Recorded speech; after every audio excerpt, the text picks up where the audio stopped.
Assalamualaikum warahmatullahi wabarakatuh. Perkenalkan, nama saya Siti Mulyani Rohmah.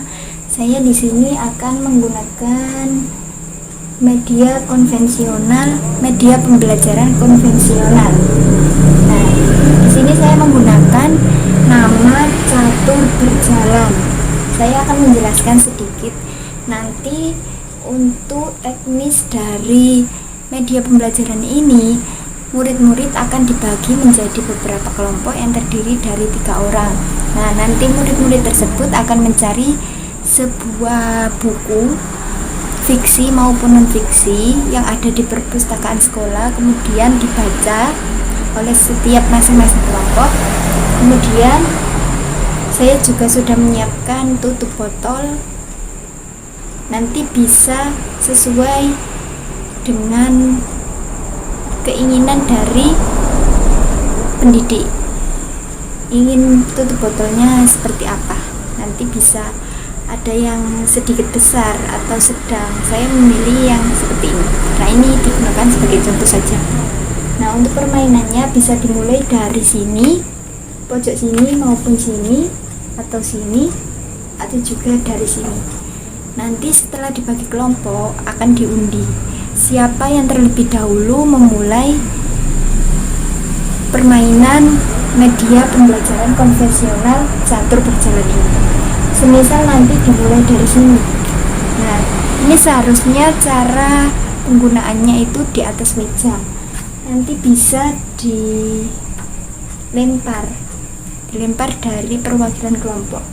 Bagaimana caranya nanti bisa, semisal ketika dilempar dan ternyata di sini berhentinya, berarti dia tidak mendapat soal karena tanda X ini menandakan tidak adanya soal yang ada di kotak ini. Kemudian jika dimulai dari semisal dari sini, kemudian berhentinya di 5, berarti nanti murid atau kelompok yang mendapat nilai 5 ini bisa mengambil soal yang ada di kotak soal ini. Nah, kita ambil yang nomor 5. Jadi di setiap kotak soal ini, di setiap nomor itu ada masing-masing pertanyaan. Kita ambil,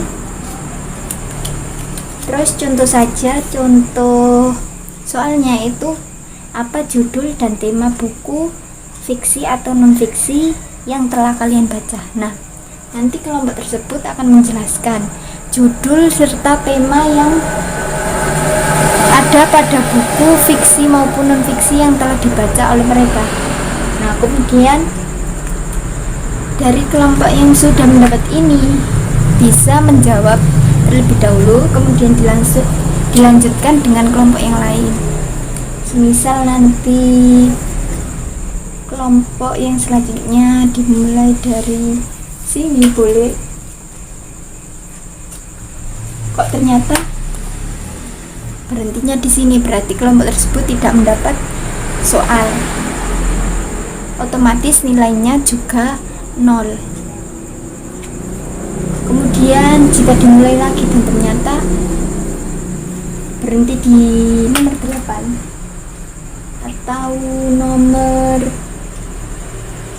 berapa, semisal 13 semisal, berarti kita ambil untuk kelompok selanjutnya itu di nomor 13.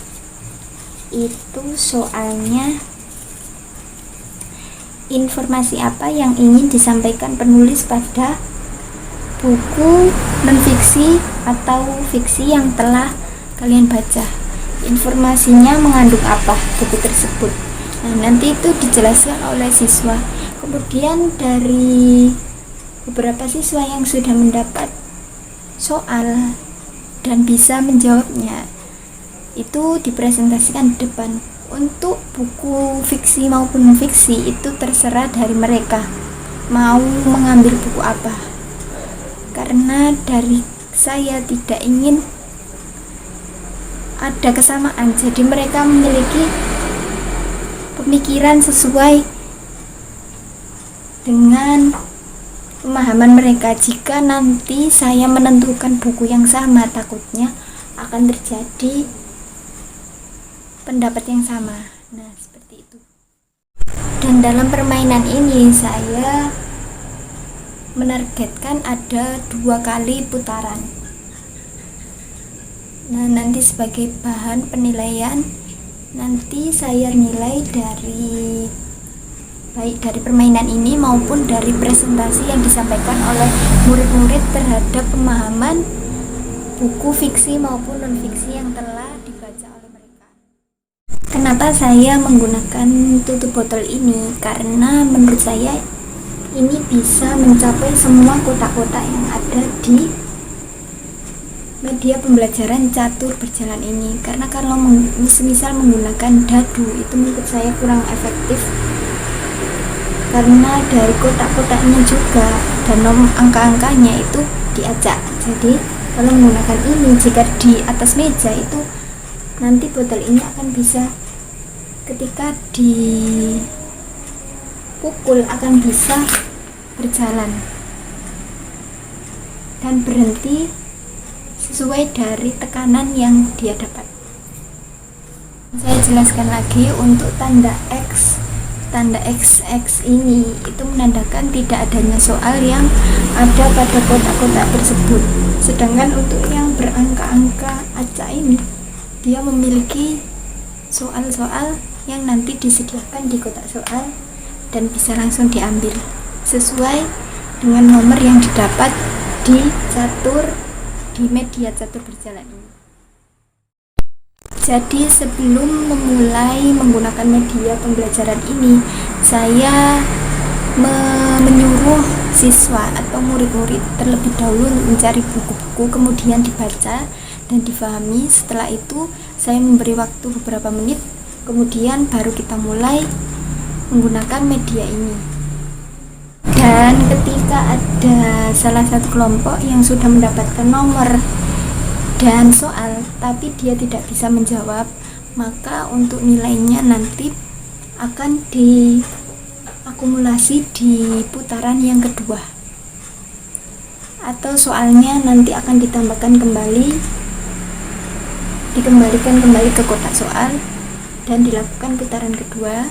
Dan jika ada yang dapat soal tersebut, bisa menggunakannya kembali karena belum terjawab.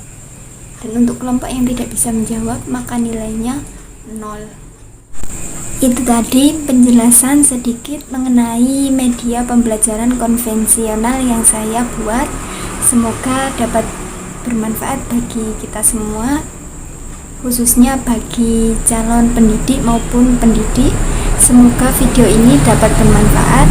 Saya akhiri. Assalamualaikum warahmatullahi wabarakatuh.